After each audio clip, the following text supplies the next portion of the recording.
अस्सलामुअलैकुम। आज की वीडियो में हम जानेंगे कि यूक्रेन की जंग आखिर क्यों हो रही है, कौन यूक्रेन पर हमले कर रहा है और असल मसला क्या है। कैसे ज़मीन की लड़ाई है या ताकत, सियासत, मफादात की जंग। यूक्रेन एक साबका सोवियत रियासत है जो 1951 में आज़ाद हुई। रूस और यूक्रेन का ताल्लुक पुराना है, लेकिन आज़ादी के बाद यूक्रेन ने यूरोप के करीब होने की कोशिश की। इस दौरान रूस ने यूक्रेन पर असंदाज़ी बरकरार रखने की कोशिशें जारी रखीं।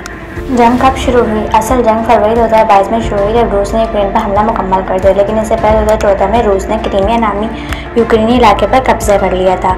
रूस जंग क्यों कर रहा है? रूस जंग के मुताबिक यूक्रेन नेटो में शामिल होकर रूस की सिक्योरिटी को खतरा बन रहा है। नेटो मगरब का एक अस्करी इत्तेहाद है जो रूस के करीब आ रहा है।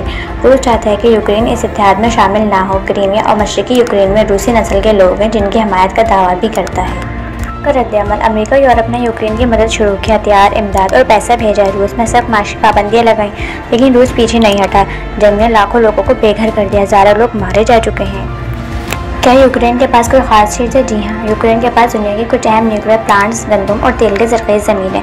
यूरोप और रूस के दरमियान स्ट्रेटेजिक जगह, समंदर तक रसाई, ब्लैक सी, ये सब इस माशी और स्ट्रेटेजिक तौर पर अहम बनाते हैं।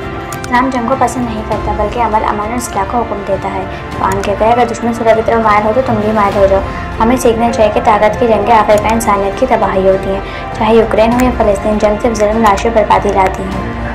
जंग सिर्फ दो मुल्कों की नहीं बल्कि एक आलमी ताकत की लड़ाई है। हमें दुआ करनी चाहिए कि दुनिया में अमन कायम हो और हमें खुद भी अमन, इल्म और इंसाफ का इल्म बरदार करना चाहिए। अगर आप चाहते हैं कि दुनिया अमन की तरफ आए तो इस वीडियो को ज़रूर सब्सक्राइब करें, शेयर करें और कमेंट में अपनी राय ज़रूर दें।